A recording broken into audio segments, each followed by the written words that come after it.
वास्तु शास्त्र के अनुसार दो मूर्तियां एक साथ घर में इसी जगह लगाने से बनेंगे राजयोग। दुनिया होगी कदमों में। घर में मंदिर रखना और उसे सजाना किसे अच्छा नहीं लगता। इसके लिए लोग तरह तरह की मूर्तियां घर में रखते हैं और उनकी पूजा करते हैं। अगर आपको ये पता चल जाए कि वास्तु शास्त्र के अनुसार दो मूर्तियां, जी हाँ, दो मूर्तियां एक साथ घर में इसी जगह लगाने से राजयोग बनता है और दुनिया आपके कदमों में होती है, तो आप ये सब जरूर करेंगे। नमस्कार मित्रों, कृष्ण लीला पर आप सभी का स्वागत है। अगर आप धर्म ग्रंथ, वास्तु शास्त्र और ऋषियों से जुड़ी महत्वपूर्ण बातें जानना चाहते हैं, इससे जुड़ी नई बातें सीखना चाहते हैं, तो हमारे चैनल को सब्सक्राइब करें ताकि आने वाली नई वीडियो का नोटिफिकेशन मिल सके। सनातन धर्म के अनुसार हर घर में एक मंदिर होना और वहीं पूजा करना अनिवार्य माना गया है। घर में मंदिर के लिए ऐसा स्थान चुने जहां किसी भी तरह का व्यवधान या लोगों का बार बार आना जाना ना हो। पूजा करने से घर में सुख, समृद्धि और शांति आती है। हर भक्त चाहता है कि घर का मंदिर सजा हुआ रहे और इसके लिए वो तरह तरह की मूर्तियां रखता है। आज हम आपके लिए घर के मंदिर में स्थापित मूर्तियों के बारे में एक रोचक जानकारी लेकर आए हैं। तो इस वीडियो में हम आपके लिए लेकर आए हैं घर में किसी भी भगवान की कितनी मूर्तियां एक साथ रखनी चाहिए, किस तरह की मूर्ति रखनी चाहिए और किस तरह की नहीं रखनी चाहिए, ताकि घर में सुख शांति की जगह दरिद्रता और अशांति ना हो। जिन लोगों को इन गलतियों के बारे में पता नहीं होता, तो ऐसे में उन्हें भगवान से शिकायत होती है कि सात्विक जीवन जीने और प्रतिदिन भगवान की पूजा करने पर भी उन्हें फल नहीं मिलता है। वास्तु शास्त्र हमेशा इस बात पर ज्यादा ध्यान देता है कि घर में किसी भी तरह से नकारात्मक ऊर्जा का प्रवेश ना हो। नकारात्मक ऊर्जा परिवार के सदस्यों को प्रभावित करती है, जिसके कई दुष्प्रभाव हो सकते हैं। घर में स्थित मंदिर में स्थापित मूर्तियों की संख्या वास्तु शास्त्र के अनुसार हो तो आप नकारात्मक ऊर्जा को घर में प्रवेश करने से रोक सकते हैं। ये घर और उनके निवासियों के लिए सुख, शांति और समृद्धि लाता है। सकारात्मक ऊर्जा को आकर्षित करने के लिए ऐसा करना बेहद जरूरी है। आइए जानते हैं किस तरह की मूर्तियों और कितनी संख्या में शुभ मानी जाती है। अगर आप वास्तु शास्त्र के नियमों का पालन करते हुए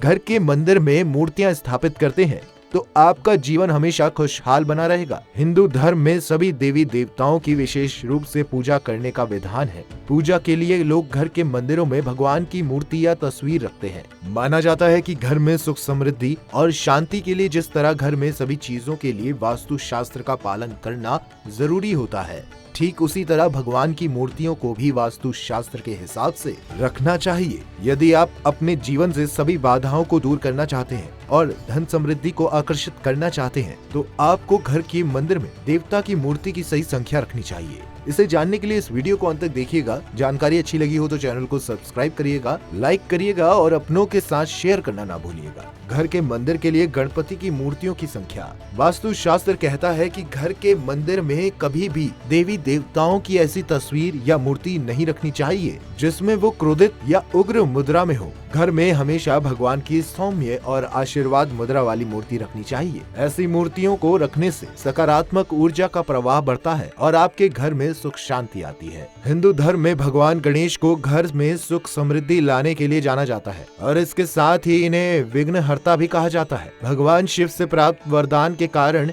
इन्हें प्रथम पूजनीय देवता भी माना जाता है और इसलिए सभी देवी देवताओं और किसी भी शुभ कार्य में सबसे पहले भगवान गणेश जी की पूजा की जाती है। इनकी 32 अलग अलग रूपों में पूजा की जाती है। धार्मिक शास्त्रों के अनुसार भगवान गणेश ने अपने भक्तों को जीवन के विभिन्न परेशानियों से बचाने के लिए ये रूप धारण किए थे। जब भी आप भगवान गणेश की मूर्ति घर लाएं, तो उनकी सूंड का ध्यान रखें।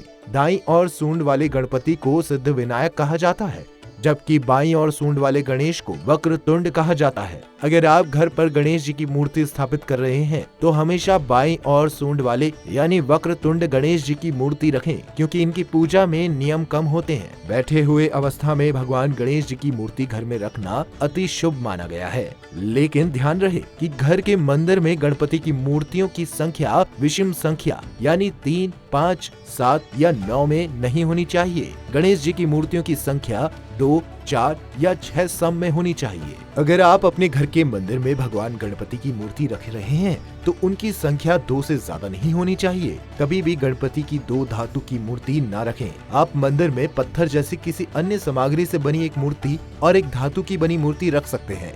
एक ही मंदिर में 2 से ज्यादा मूर्तियां आपके घर में परेशानी का कारण बन सकती है। हालांकि आप 2 मूर्तियों के साथ गणपति की तस्वीर भी रख सकते हैं। वैसे तो आप घर में भगवान गणेश की 1 से ज्यादा मूर्ति रख सकते हैं, लेकिन बेहतर होगा कि आप घर में गणेश जी की एक ही मूर्ति रखें। निश्चित रूप से 2 या 2 से ज्यादा गणेश जी रखने से घर की सकारात्मकता प्रभावित नहीं होगी। लेकिन कुछ वास्तु विशेषज्ञों का ये कहना है कि ये 2 या ज्यादा मूर्तियां रिद्धि सिद्धि को विचलित करती हैं और ऊर्जा का प्रतिकार करती हैं। इसलिए घर में गणेश जी की एक मूर्ति रखना सर्वोत्तम होता है। आप गणेश जी की मूर्ति को हॉल या पूजा कक्ष में रख सकते हैं। कभी भी गैराज में सीढ़ियों के नीचे भगवान गणेश जी की मूर्ति न रखें, क्योंकि ये स्थान खाली स्थान माने जाते हैं। इसलिए वहाँ कभी भी कोई मूर्ति नहीं रखनी चाहिए। भगवान कृष्ण की मूर्तियों की संख्या। यदि आप घर के मंदिर में भगवान कृष्ण की मूर्ति स्थापित करती हैं, तो ध्यान में ये जरूर रखें कि उन्हें हमेशा राधा रानी के साथ ही स्थापित करें। इससे घर में प्रेम भाव बना रहता है। वैसे तो बेडरूम में देवी देवताओं की तस्वीर लगाना अच्छा नहीं माना जाता, लेकिन अगर ये राधा कृष्ण की तस्वीर है तो आप इसे बेडरूम में लगा सकते हैं, क्योंकि इन्हें प्यार के प्रतीक के रूप में देखा जाता है। अगर किसी कारणवश पति पत्नी के बीच दूरियां आ गई हैं, तो बेडरूम में सिरहाने की दीवार पर लाल रंग के फ्रेम में बनी राधा कृष्ण की तस्वीर जरूर लगाएं। ऐसा करने से बुरा वक्त जल्दी ही दूर हो जाता है। आपने बेडरूम की जिस दीवार पर राधा कृष्ण की तस्वीर लगाई है, उसके ठीक सामने वाली दीवार पर पति पत्नी अपनी तस्वीर जरूर लगाएं। ऐसा करने से आपसी विश्वास और प्यार बढ़ता है। और इस बात का हमेशा ध्यान रखें कि जो तस्वीर आप बेडरूम में लगा रहे हैं, उसमें केवल राधा कृष्ण ही हो और कोई अन्य गोपियां ना हो। तस्वीर ऐसी हो कि राधा और कृष्ण दोनों एक दूसरे को प्रेम से देख रहे हो। राधा कृष्ण के प्रेम भाव की इस तस्वीर को बेडरूम की ऐसी दीवार पर लगाएं, जहां आप सुबह उठकर इस तस्वीर को देखें तो और भी अच्छा है। जब आप बेडरूम में राधा कृष्ण की तस्वीर लगा रहे हो, तो हमेशा पूर्व दीवार पर लगाएं। साथ ही इस दौरान कुछ बातों का भी ध्यान रखें। उदाहरण के लिए कभी भी तस्वीर की तरफ पैर करके ना लेटें।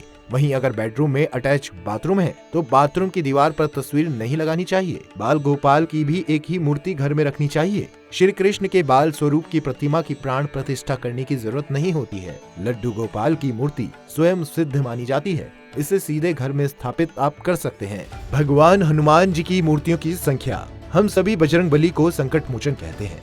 हमारे जीवन में उनका नाम लेने मात्र से हर तरह के डर भय दूर हो जाते हैं। बजरंगबली के भक्त भगवान हनुमान की मूर्ति और चित्र घर में रखते हैं, ताकि उन्हें बजरंगबली की कृपा प्राप्त होती रहे। शादीशुदा लोगों के बेडरूम में भगवान हनुमान की मूर्ति या तस्वीर नहीं लगानी चाहिए। घर के मंदिर में हनुमान जी की कौन सी मूर्ति रखनी चाहिए कि उनकी कृपा बनी रहे? घर के मंदिर में बैठे हुए हनुमान जी की एक ही मूर्ति रखनी चाहिए। श्री राम के परम भक्त हनुमान जी ब्रह्मचारी हैं और इस कारण उनकी पूजा से जुड़े नियमों का सख्ती से पालन करना होता है। इसलिए इनकी मूर्तियों को घर में ज्यादा रखने से बचना चाहिए।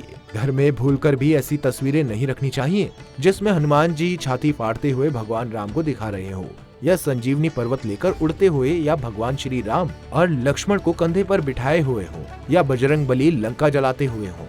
घर में राम दरबार में बैठे हनुमान जी की तस्वीर या मूर्ति लगाएं तो ये सबसे शुभ होता है। ऐसी मूर्तियों को घर के उस स्थान पर जरूर लगाएं जहां परिवार इकट्ठा होता है। इस परिवार के सदस्यों के बीच प्यार बढ़ता है। श्री राम की सेवा और भक्ति में लीन हनुमान जी की तस्वीर या मूर्ति लगाना शुभ होता है। ऐसी तस्वीर जिसमें भगवान हनुमान जी पीले रंग के कपड़े पहने हुए हैं और जिसमें वो आशीर्वाद देते हुए दिखाई दे रहे हैं। ऐसी तस्वीर लगाने से सुख शांति मिलेगी। बच्चे का मन पढ़ाई में लगा रहे, इसके लिए उसके कमरे में लाल लंगोट पहने हनुमान जी की मूर्ति या तस्वीर जरूर लगानी चाहिए। पंचमुखी हनुमान जी की मूर्ति को मुख्य द्वार पर रखने से घर में किसी भी तरह की नकारात्मक ऊर्जा प्रवेश नहीं कर पाती है। परिवार सभी बुरी शक्तियों से दूर रहता है। भगवान शिव जी की कितनी मूर्तियां हैं शुभ? शिव भक्त अपने आराध्य भगवान शिव की पूरे मन से पूजा अर्चना करते हैं और उनकी मूर्ति को श्रद्धा से अपने घर के मंदिर में रखते हैं। लेकिन वे अक्सर इस बात पर ध्यान नहीं देते कि महादेव की किस तरह की तस्वीर या मूर्ति रखी जाए और किस तरह की नहीं। दरअसल भगवान शिव के कई रूप हैं और उनकी मूर्ति भी कई अलग अलग मुद्राओं और अवस्थाओं में है। माना जाता है कि घर में कुछ खास तरह की महादेव की मूर्तियां ही रखनी चाहिए। अगर आप अपने घर के मंदिर में भगवान शिव की मूर्ति रखते हैं तो ध्यान रखें कि शिव की ऐसी मूर्ति रखें जिसमें वो माता पार्वती के साथ हो या अपने पूरे परिवार के साथ बैठे हुए हों, जिसमें गणपति भी मौजूद हो। मान्यता है कि घर में इसे रखने से सुख समृद्धि आती है और वैवाहिक जीवन भी अच्छा रहता है। इसके साथ ही ध्यान मग्न मुद्रा में बैठे हुए महादेव की मूर्ति को भी घर में रखना अच्छा माना जाता है। भगवान शिव की सवारी नंदी बैल है, इसलिए नंदी पर विराजमान शिव घर के लिए चमत्कारी होते हैं। घर में भगवान शिव की ऐसी मूर्ति स्थापित करना शुभ माना जाता है जिसमें वो प्रसन्न नजर आते हैं। इससे घर में सुख शांति बनी रहती है। वहीं क्रोधित महादेव की प्रतिमा को घर में रखना चाहिए या परिवार के साथ भगवान शिव प्रतिमा में खड़े हुए नहीं होने चाहिए, ये अच्छा नहीं माना जाता है। भगवान शिव के नटराज रूप की मूर्ति या तस्वीर ना घर में रखें, क्योंकि ये शिव के रौद्र रूप को दर्शाता है। इससे आपके घर का माहौल नकारात्मक हो सकता है। भगवान शिव का अवतार माने गए भैरव देव की प्रतिमा घर में नहीं लानी चाहिए और इसे लाकर मंदिरों में तो कभी भी स्थापित ना करें। वहीं शिवलिंग की बात करें तो घर में कभी भी शिवलिंग नहीं रखना चाहिए और अगर शिवलिंग घर में रखना चाहते हैं तो कभी भी एक से ज्यादा शिवलिंग ना रखें और इसका आकार अंगूठे से ज्यादा बड़ा नहीं होना चाहिए, क्योंकि शिवलिंग असीमित ऊर्जा का प्रतीक है। इसे बेहद संवेदनशील माना जाता है, इसलिए घर में बड़ा शिवलिंग नहीं रखना चाहिए। बड़े मंदिरों के लिए बड़ा शिवलिंग शुभ होता है। घर में एक भित्ति से अधिक बड़ी पत्थर की मूर्ति नहीं रखनी चाहिए। वास्तु शास्त्र के अनुसार घर के मंदिर में कभी भी मीरा या रुक्मणी के साथ भगवान कृष्ण, सिद्धि और रिद्धि के साथ भगवान गणेश और 2 पत्नियों देवसेना और वल्ली के साथ भगवान कार्तिकेय की मूर्ति नहीं रखनी चाहिए। घर के मंदिर में शनिदेव की मूर्ति नहीं रखनी चाहिए। शनिदेव की तरह राहु केतु की मूर्ति भी घर में नहीं होनी चाहिए। किसी भी तरह की खंडित मूर्ति घर के मंदिर में बिल्कुल भी ना रखें। वहीं आप देवी की दिव्य त्रिमूर्ति सरस्वती, लक्ष्मी और दुर्गा की एक मूर्ति रख सकते हैं, लेकिन एक ही देवी की 3 मूर्तियां कभी नहीं रखनी चाहिए। ज्यादातर लोग अपने घर के मंदिर में एक शंख रखते हैं, इसे बहुत ही सकारात्मक माना जाता है। लेकिन इस बात का ध्यान रखें कि पूजा घर में हमेशा एक ही शंख हो। यदि पूजा घर में एक से ज्यादा शंख हो तो एक को किसी पवित्र नदी में प्रवाहित कर दें। अगर आपको आज का ये वीडियो अच्छा लगा हो तो इसे शेयर जरूर कर दीजिएगा और इसी तरह के अन्य वीडियो को देखने के लिए हमारे साथ जुड़े रहें। तो मित्रों, आज के लिए इतना ही। ऐसी और रोचक बातों को जानने के लिए हमारे वीडियो को देखने के लिए हमारे चैनल कृष्ण लीला को सब्सक्राइब करना ना भूलें। धन्यवाद।